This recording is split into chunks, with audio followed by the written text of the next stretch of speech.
The whisper that shattered the silence. The rain slapped against the windshield in hurried sheets, blurring the edges of the quiet suburban neighborhood. Officer Maya Collins gripped the steering wheel of her patrol car, following the navigation's quiet instructions toward a reported disturbance. A noise complaint, the dispatcher had said. Loud banging, shouting, possibly fireworks. Maya had handled dozens of these calls before. The suburbs were full of restless teenagers, sleep-deprived parents, and nosy neighbors with twitchy fingers. The address on her screen glowed softly, 1434 Willoughby Lane. The house sat halfway down a street lined with well-manicured lawns and picket fences, the kind of neighborhood where nothing truly terrible was supposed to happen. Maya stepped out of her cruiser, the rain soaking her hat within seconds. A single porch light flickered weakly, and from the outside, the house seemed perfectly ordinary. Warm lights shone through the windows. A wreath still hung on the door, though Christmas was months past. She knocked firmly. The door cracked open almost immediately. A woman in her mid-40s stood there, her smile stretched just a touch too wide. Her blonde hair was pulled into a neat twist, and her sweater was spotless despite the chaos Maya could sense somewhere deeper in the house. "Evening, officer," the woman said, her voice cheerful, too cheerful. "Sorry if we disturbed anyone. The boys got a little rowdy. You know how kids are." Maya smiled politely, but her stomach tightened.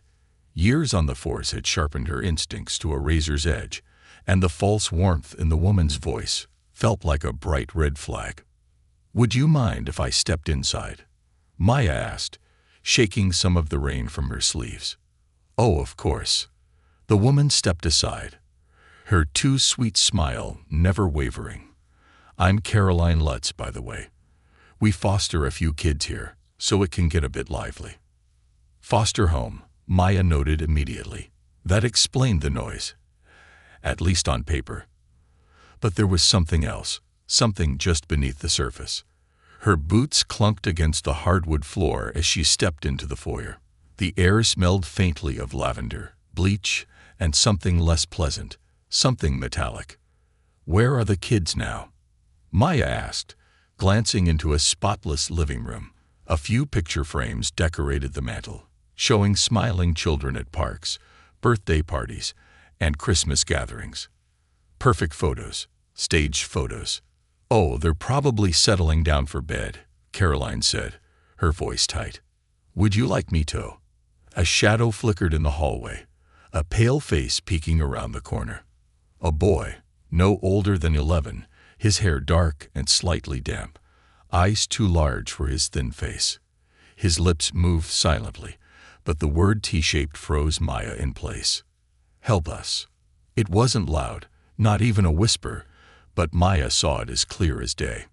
The boy's eyes widened as he realized Maya had seen, and he ducked out of sight. Caroline followed her gaze. "Oh, that's just Nathan," she said smoothly, her tone a little too quick to cover the moment. "He's always nervous around strangers. Poor thing." Maya's hand rested near her hip, close to her radio. Every instinct screamed that something was wrong, but there was no visible sign of danger. No blood, no immediate threat, and yet the image of that boy's mouth forming those two words dug into her mind like claws. "Help us." "Mind if I look around?" Maya asked, her tone still friendly, though her stance had shifted subtly, weight balanced, ready to react. Caroline's smile faltered just a fraction before she recovered. "Of course. I'll show you the rooms." The tour was textbook. Neat bedrooms, all brightly lit and decorated with cheerful posters. Maya saw glimpses of children, most of them under 12, some huddled together in beds far too small for them.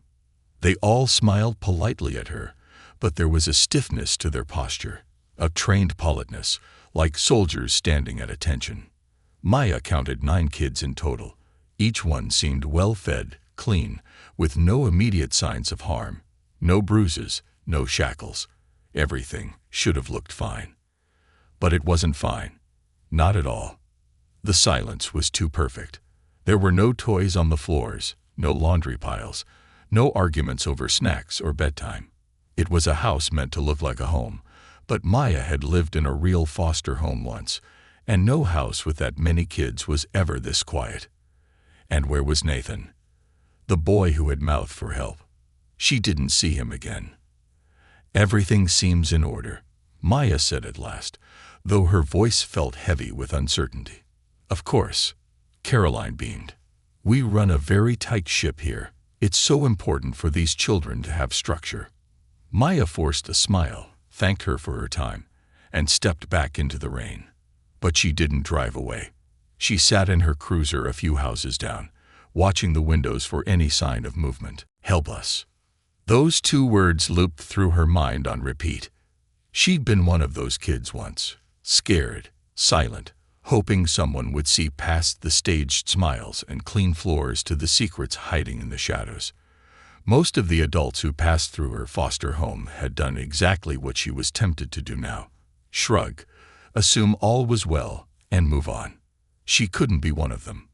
Grabbing her tablet, she accessed the county's child welfare records.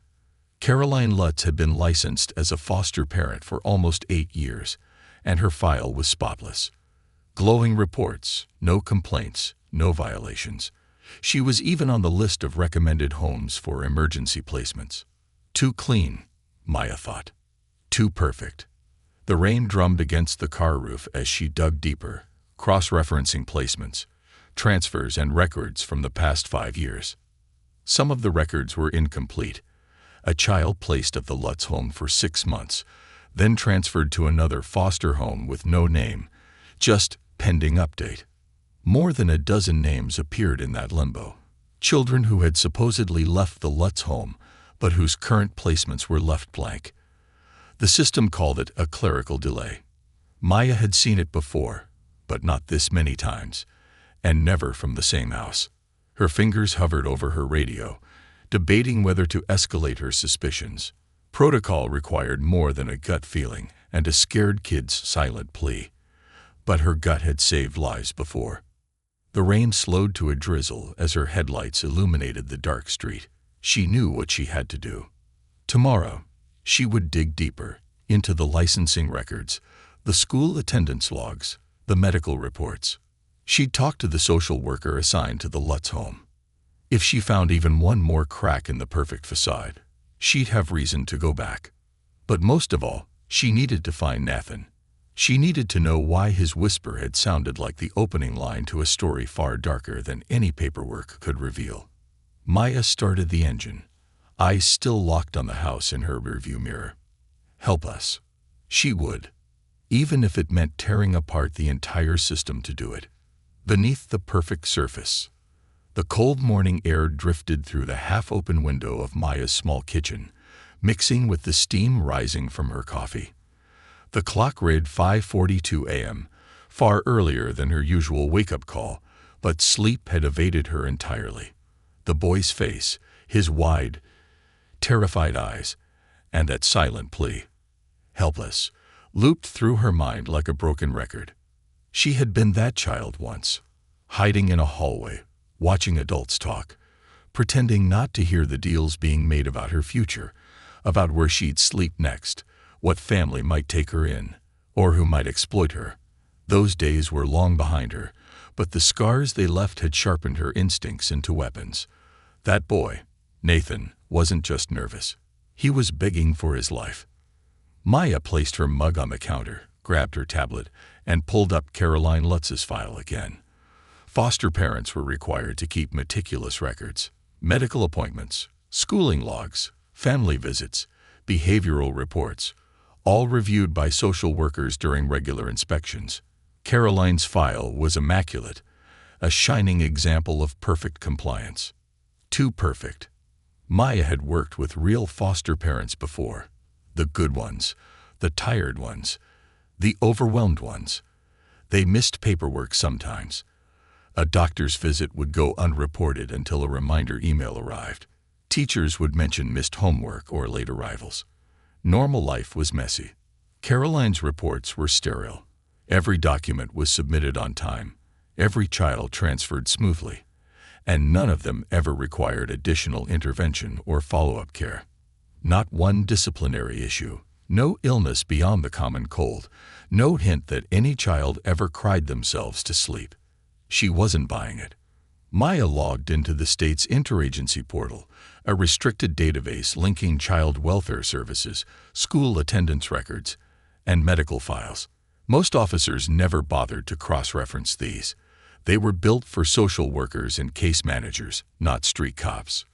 But Maya had earned clearance for them after working a missing child case 2 years prior. She still remembered the look on her captain's face when she'd asked for access. "You sure you want this much visibility into the system?" he'd asked. "The things you find might eat you alive." They were eating her alive now. She typed in Nathan's full name, which she remembered from the photos in Caroline's living room. Nathan K. Reynolds. The system spat out his placement history. 2 emergency placements before Caroline's home.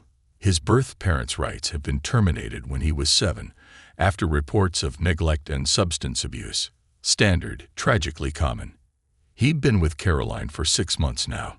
The sweet spot in her records when kids either got transferred or vanished into paper-thin records of adoptions. The kicker: there was no school attendance record for Nathan after the 2nd month. Maya's stomach flipped. Every foster child was required to attend school or some form of accredited homeschool program. Caroline's file listed remote learning due to anxiety issues. A letter from a licensed therapist was attached, citing Nathan's difficulty adjusting to group settings. It was perfect cover, invisible and untraceable, especially post-pandemic when remote schooling had become so common that no one questioned it. But there were no actual records of assignments completed, no contact with a school counselor, no standardized testing scores, nothing. Nathan, for all intents and purposes, had disappeared into the walls of that house. Maya's hands tightened around her tablet. This was more than neglect. This was control. She dug deeper, pulling up transfer logs for the last 5 years at the Lutz home. There were 17 children listed. Of those, 11 had been transferred to unnamed facilities with nothing but the vague label pending follow-up placement. The other 6 were listed as adopted, but the adopting families' names were all redacted for privacy reasons. That was unusual. Adoption records were typically sealed after finalization, not during transition. There should have been contact names for caseworkers, attorney signatures, and adoption agency records. Instead, it was a chain of blank spaces and half-written memos that led nowhere. Maya's pulse pounded in her ears. Someone was erasing these kids. Her own childhood memories twisted inside her, the nights she and her foster siblings had whispered about friends who'd disappeared overnight, about caseworkers who promised they were going to new homes, only for those homes to exist nowhere in the state system. Sometimes they'd appear months later, thin and wary, dropped off at a different foster home with no explanation. And sometimes they never came back. Maya reached for her phone, her fingers trembling only slightly, and called Simone Waters, the lead caseworker for Caroline's home. Simone answered on the 3rd ring, her voice groggy. "This better be important, Collins. How closely have you been monitoring the Lutz home?" Maya asked, skipping the pleasantries. There was a pause. "Caroline. Closely enough. Her reports are always complete, always compliant. The kids always seem healthy and well-adjusted. Why?" Maya rubbed her temple. "I found gaps. Big ones.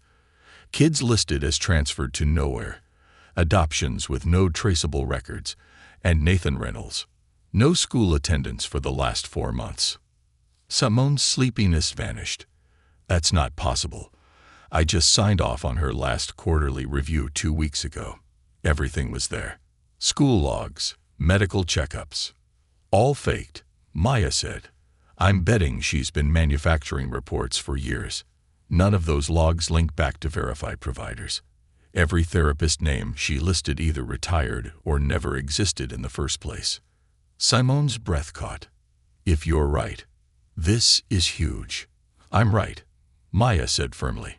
"And we need to act before another kid disappears." There was silence, followed by Simone's sharp inhale. "I can request an emergency welfare check and demand to review her records in person, but we need probable cause to escalate beyond that. That's why I need you to find out where those 11 transferred kids actually went."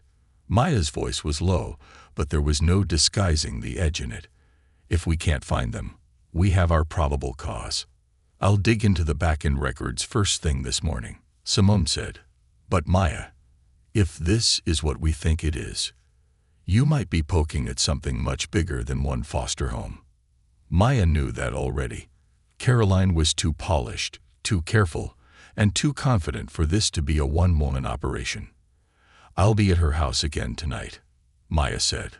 "Off duty, just to see what's happening when no one's watching." "Be careful," Simone warned. "If this is organized, you're not just dealing with a foster mom. You could be dealing with a pipeline. Or worse, a trafficking ring." Maya's jaw clenched, but she didn't back down. "I know." She hung up, set her phone aside, and stood at her window watching the dawn break over her street. The rain had stopped, leaving everything slick and gleaming under the pale light. Somewhere out there, Nathan was sitting in that too-clean house, maybe staring out his own window, wondering if anyone would come for him before it was too late. She couldn't leave him there. Not after she'd seen the truth hiding behind his frightened eyes. That night, Maya sat in her unmarked sedan at the end of Willoughby Lane, wearing plain clothes and holding a notebook on her lap. The house was dark at first, silent behind drawn curtains, but just after midnight, headlights flickered at the far end of the street. A black van, nondescript, pulled into the Lutz driveway. Maya leaned forward, her pulse hammering. The front door opened, and Caroline stepped out, her hair in a tight bun, her smile too bright for midnight. The driver stayed in the van. Maya could barely make out a broad-shouldered man in a dark jacket, his face obscured. A moment later, the front door opened again, and Nathan appeared, his small shoulders hunched against the cold. He carried a backpack, clutched tight against his chest. Maya's stomach flipped. The boy didn't look back as Caroline guided him toward the van. Maya's hand shot to her phone. "Simone," she whispered, "they're moving him. Right now." "Stay put," Simone ordered, her voice shaking. "I'm sending backup." But Maya was already opening her car door.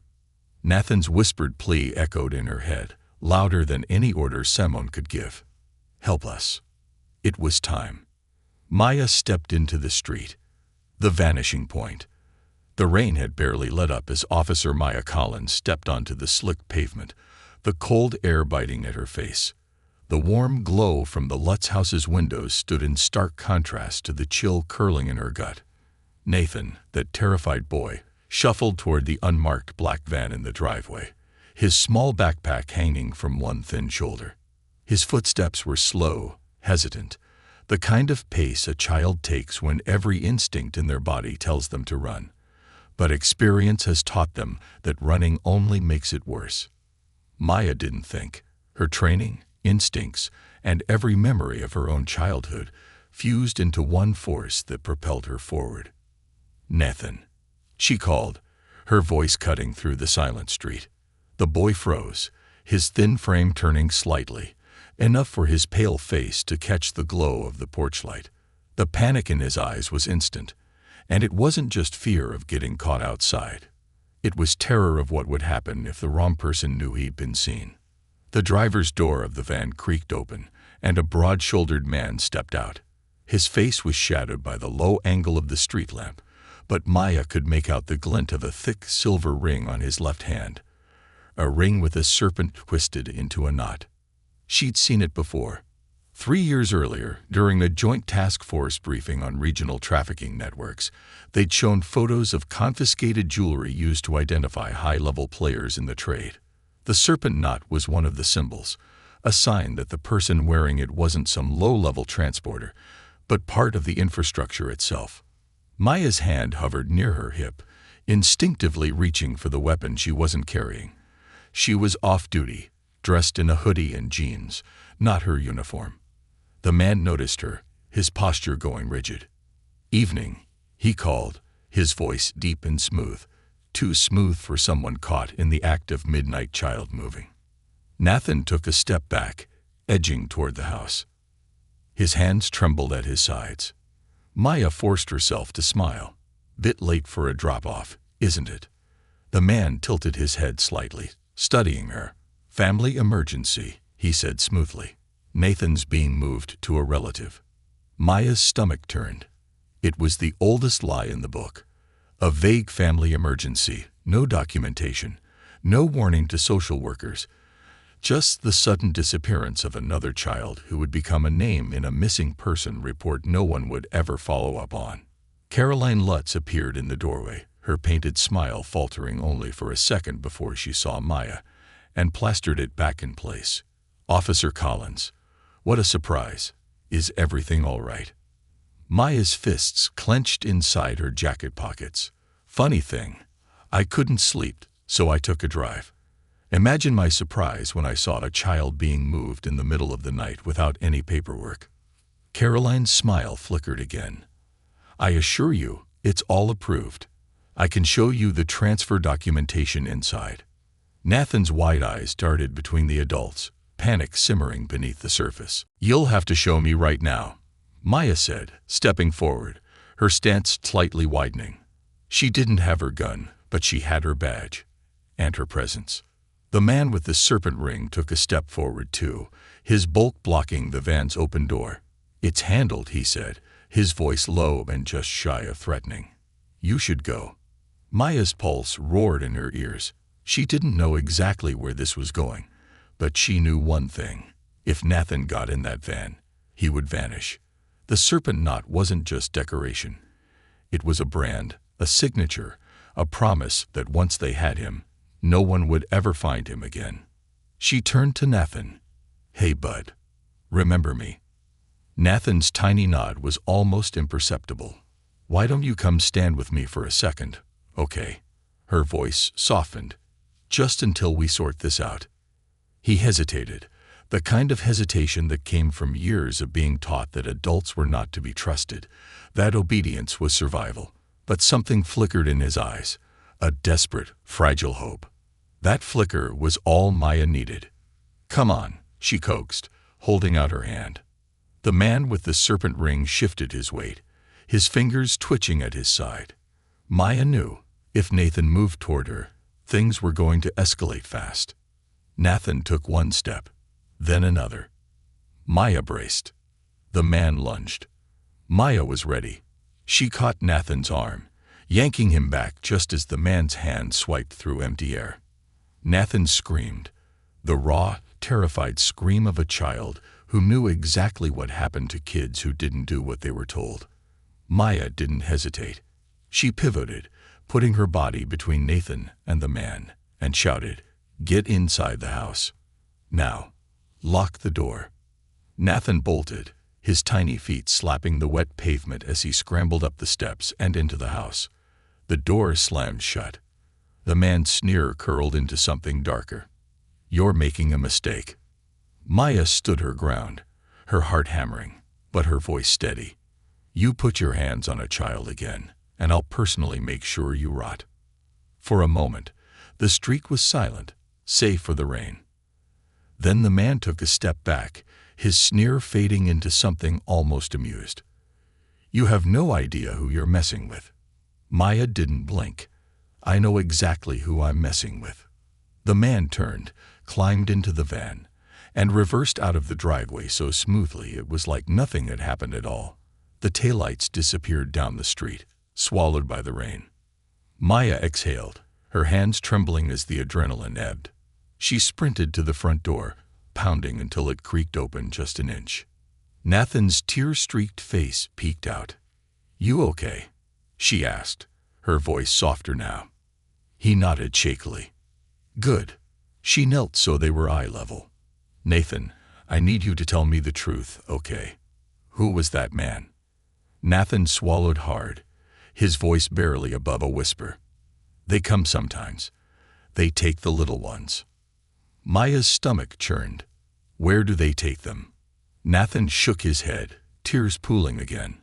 I don't know. They say it's a new home. but no one ever comes back. Maya's breath caught.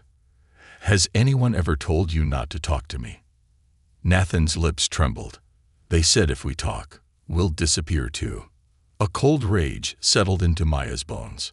Not anymore, she promised. Nathan's hand curled into hers, small and cold and desperate for something to hold on to. Maya squeezed back gently. Go sit on the couch, she said. I need to make some calls. Nathan nodded, shuffling into the living room. Maya pulled out her phone, dialing Simone with fingers that still shook. We have a serious situation. Maya's voice was sharp with restrained fury. There was a man here, connected to organized trafficking. They were about to take Nathan. Simone swore under her breath. I'm calling in Child Protective Services and emergency response. I'll be there in 10. Make it 5. Maya hung up and leaned against the door, her pulse slowing just enough for her mind to race ahead.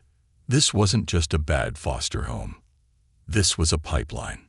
A fully functional, perfectly camouflaged human trafficking network hiding under the cloak of foster care. And Caroline Lutz was just the gatekeeper. There were others. The draggers, the buyers, the enforcers.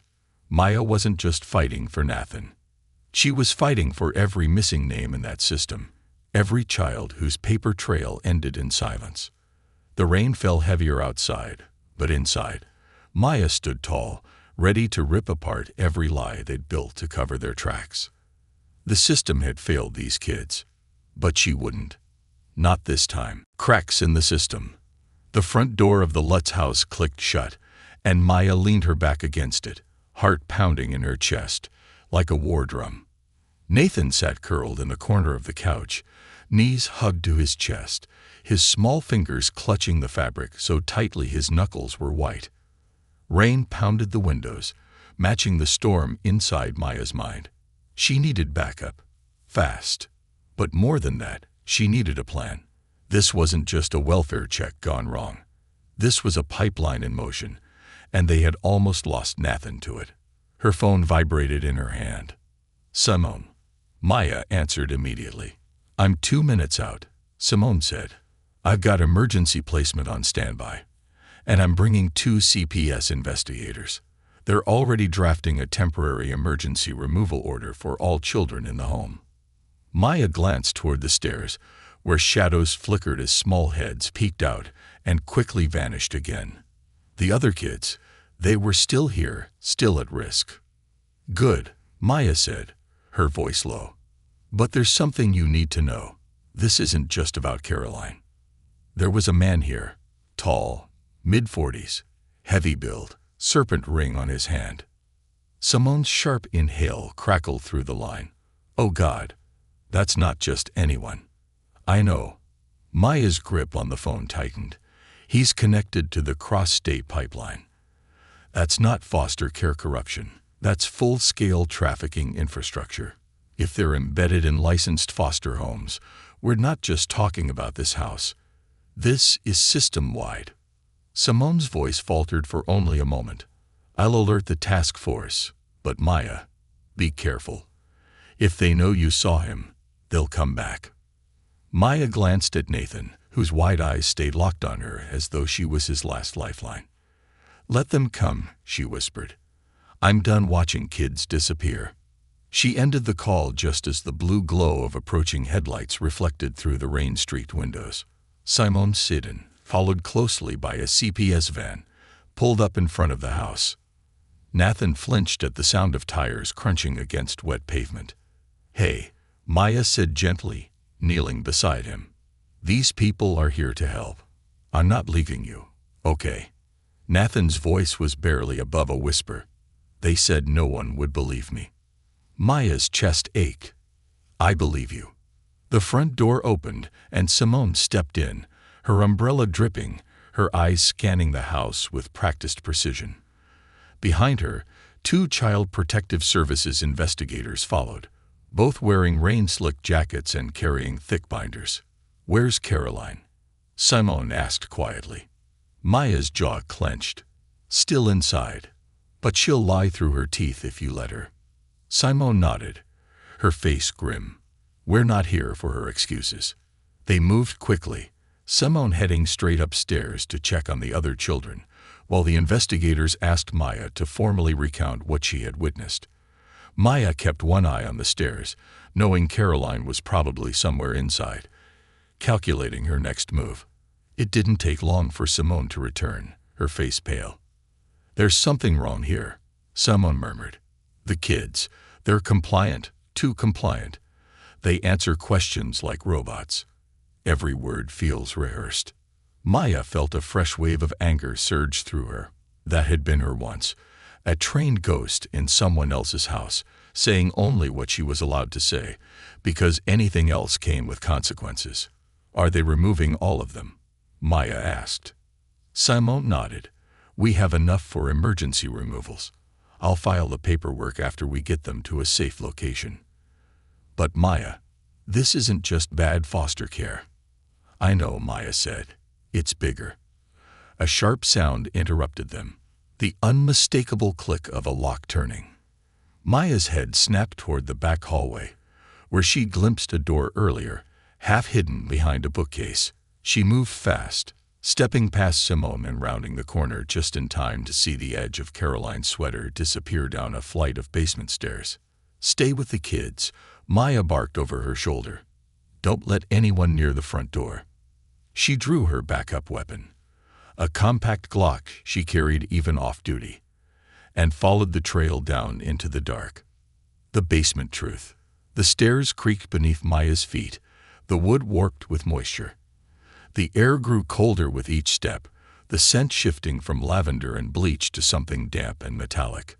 The kind of scent that belonged in morgues and abandoned buildings, not suburban basements.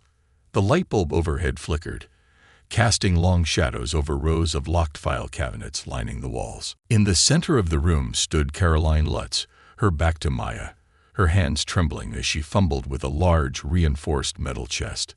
"Don't move," Maya ordered, her voice cold steel. Caroline froze.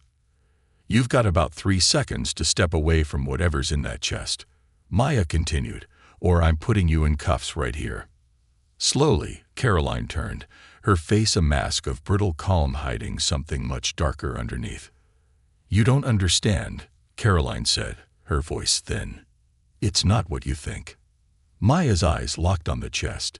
It was military grade, the kind used to transport sensitive materials or illicit cargo. "What's inside?" Maya demanded. Caroline's smile was a fractured thing, all edges and desperation. "Paperwork," she said too quickly. "Adoption records." Maya knew a lie when she heard one. She gestured with her gun. "Open it." Caroline hesitated for just a moment too long. Maya took a step forward. "Open it." With shaking hands, Caroline unlatched the chest, her fingers leaving sweat marks on the metal. The lid creaked open, and Maya's stomach dropped. Inside were dozens of small personal items, worn stuffed animals, tiny shoes, broken bracelets, and photos. Photos of children, some of them younger than 5. Some of them were the same faces from the transferred list Maya had pulled that morning. And beneath the personal items were folders, each one stamped with private placement, but the names of the families were all blacked out. Maya's breath turned razor sharp. "Where are they?" Caroline's hands trembled. "They're safe." "No," Maya said, stepping closer. "They're missing.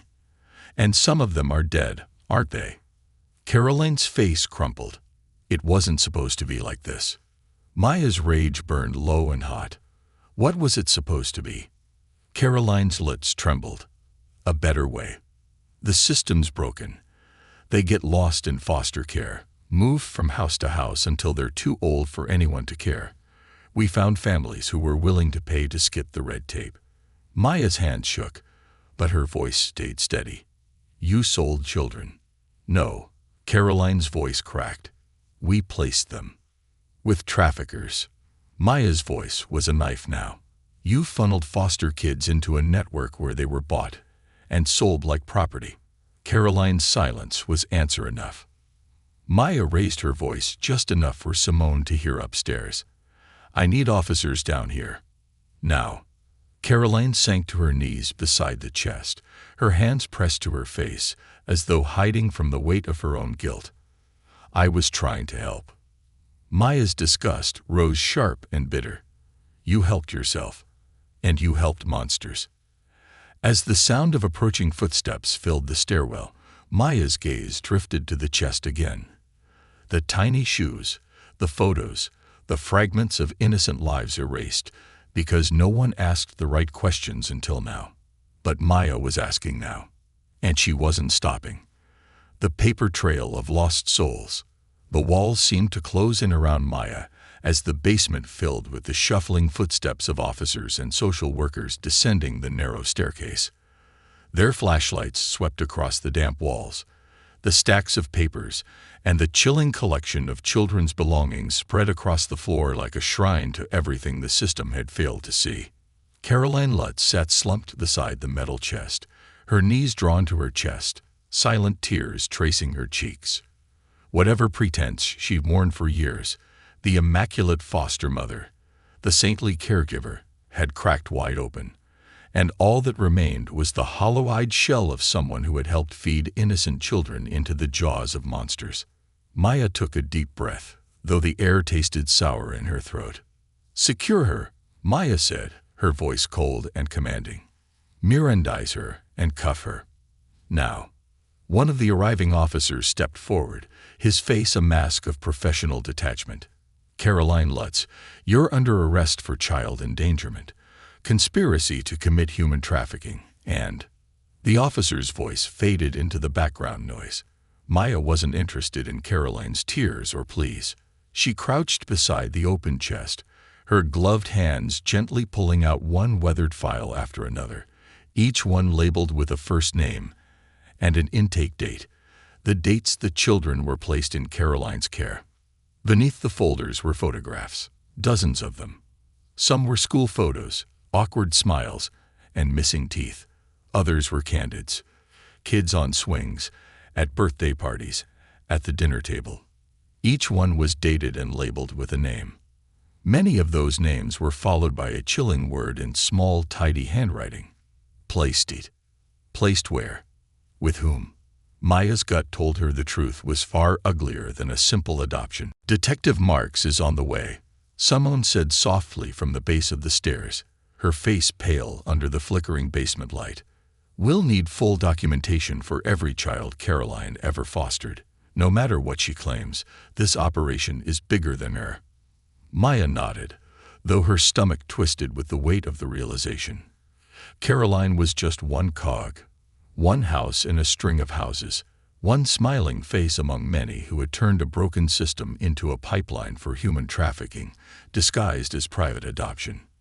"Any sign of private adoption agency partners?" Maya asked, flipping through a folder that listed a series of payments, each transaction labeled placement fee. Simone knelt beside her, helping sift through the files. "Some, but the names are generic. Things like Hopeful Families Incorporated and New Beginnings Adoption Services. They sound real, but I bet half of them are shell companies." Maya's teeth clenched.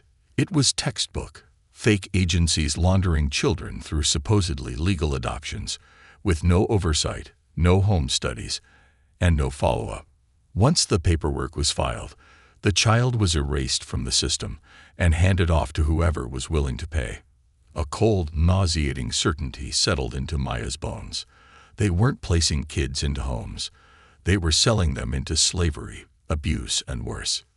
She stood, her legs stiff, her head pounding. "Where's Nathan?" Maya asked, scanning the stairwell. Simone's face softened. "He's upstairs with one of the social workers. They're getting all the kids into the emergency placement van." "Good," Maya said. "He doesn't need to see this." But the truth was, Nathan already knew. He'd lived it.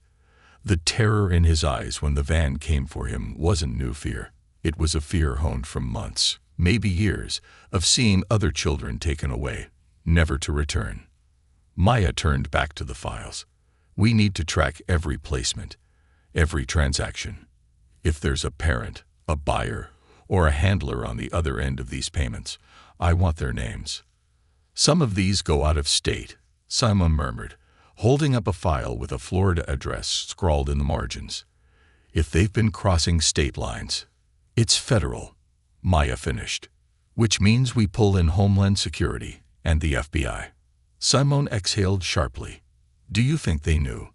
Maya glanced at Caroline, now cuffed and staring blankly at the floor. I don't know if the caseworkers suspected, but someone knew.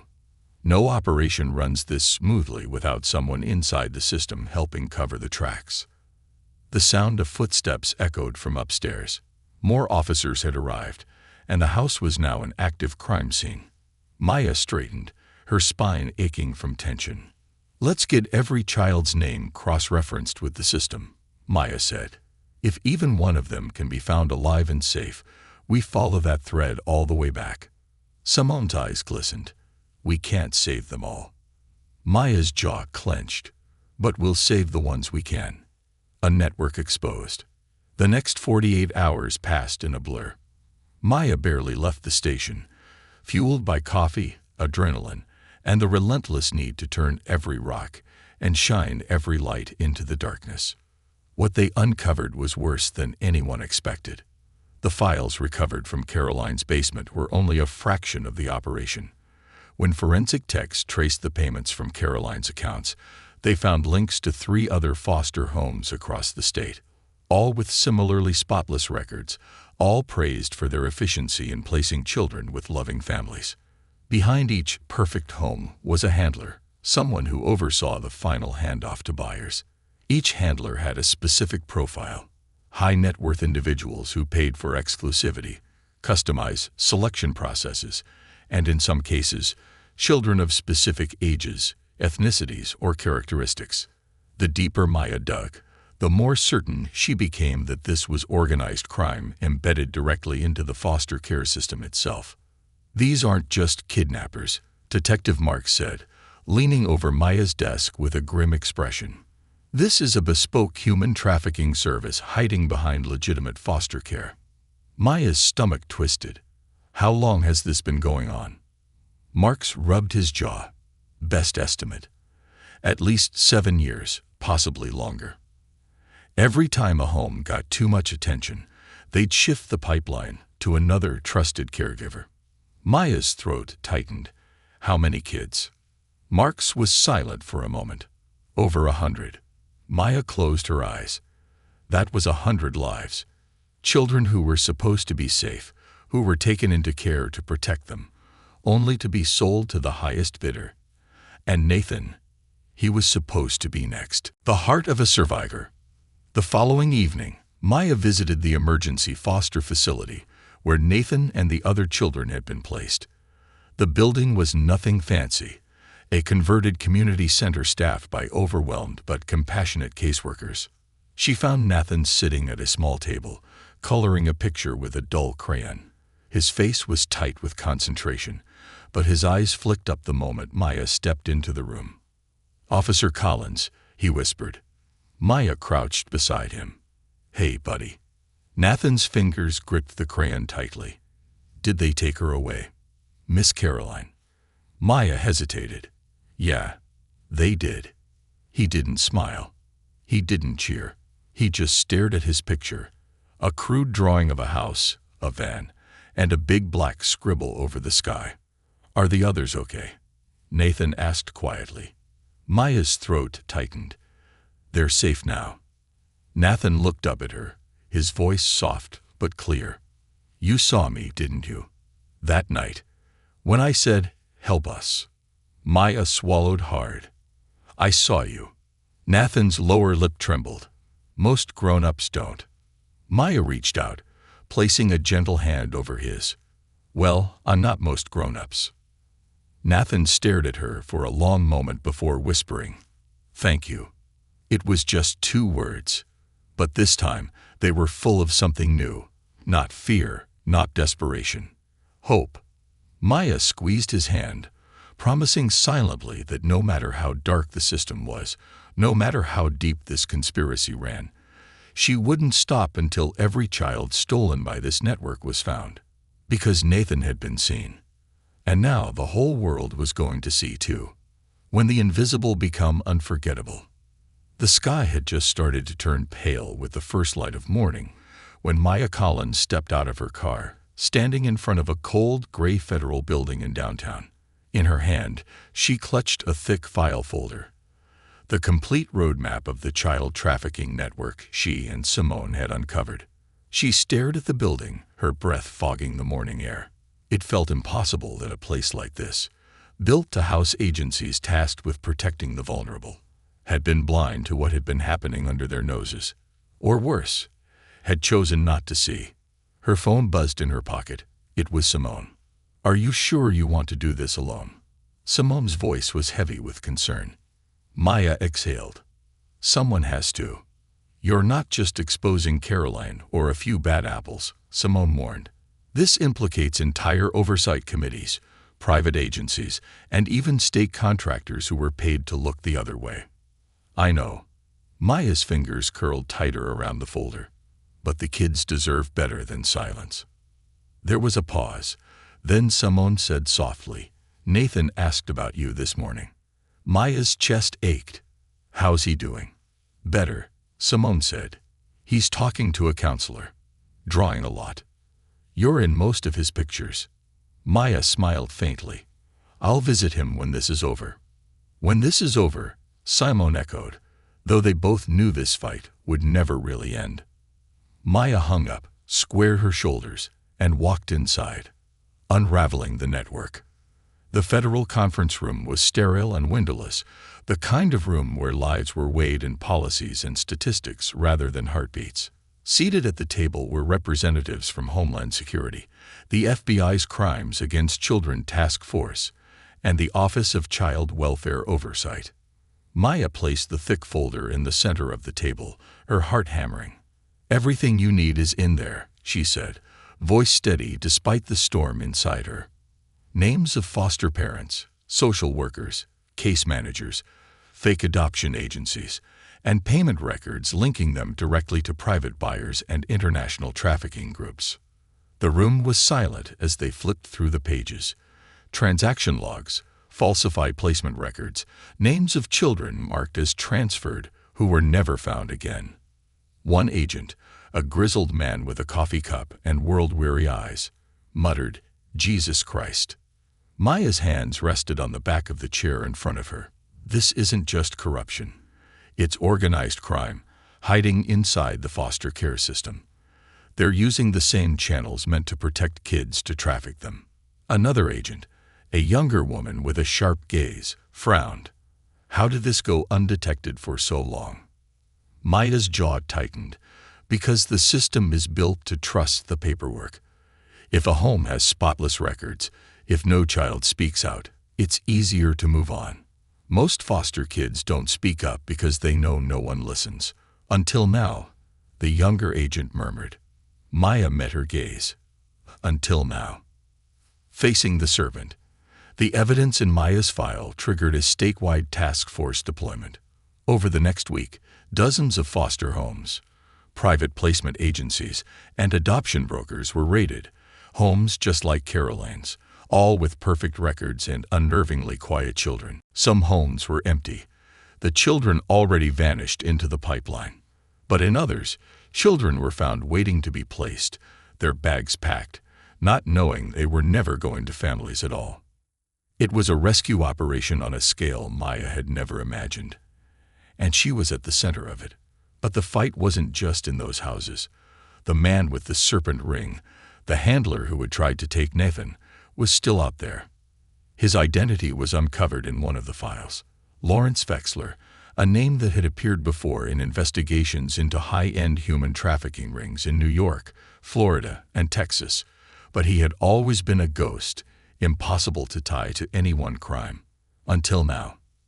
Maya's hands shook when she saw his file photo, her mind flashing back to the night in the rain when he had stood between her and Nathan. She had been unarmed, outnumbered, and he had walked away, confident no one would touch him. He wasn't walking away this time. Homeland Security tracked him to a warehouse outside the city, a place registered under yet another shell company tied to fake adoptions. Maya requested, and was granted, permission to be part of the arrest team. That night, dressed in tactical gear, she stood outside the warehouse doors, her heart hammering in her chest. They breached the building.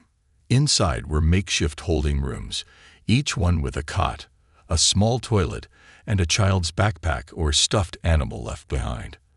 The rooms were empty.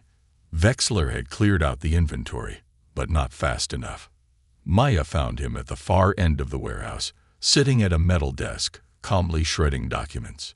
He didn't even look up when they burst in. "Lawrence Wexler," Maya's voice rang out, cold and sharp. "You're under arrest." He leaned back in his chair, the serpent ring catching the light. "You're persistent." She stepped closer, her handcuffs already in her grip. "And you're finished." For the first time, his confidence flickered. They cuffed him, and as they led him out, Maya whispered, "Nathan remembers you." Wexler's expression darkened. He remembers everything. And now, the world will too. A system rebuilt. In the weeks that followed, the story broke wide open. Media outlets flooded the airwaves with the horrific truth, a foster care trafficking ring embedded in the very system meant to protect vulnerable children. There were protests. There were hearings. There was outrage. Maya testified before state committees, detailing how easily the system's paper trails and trust in good foster parents had been exploited.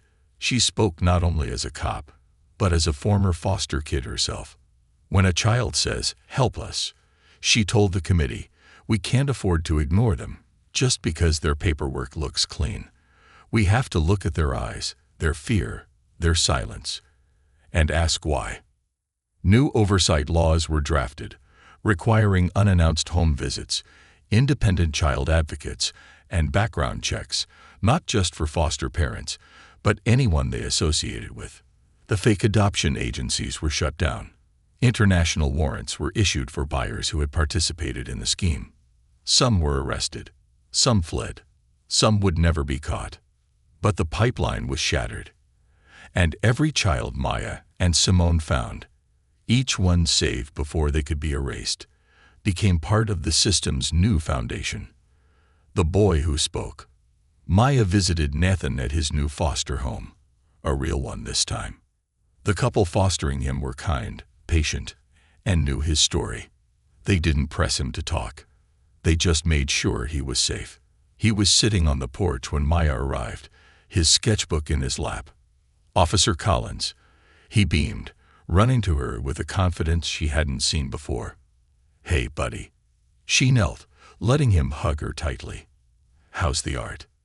He held up his sketchbook, a page filled with a drawing of a superhero police officer, standing between a group of kids and a big, scary van.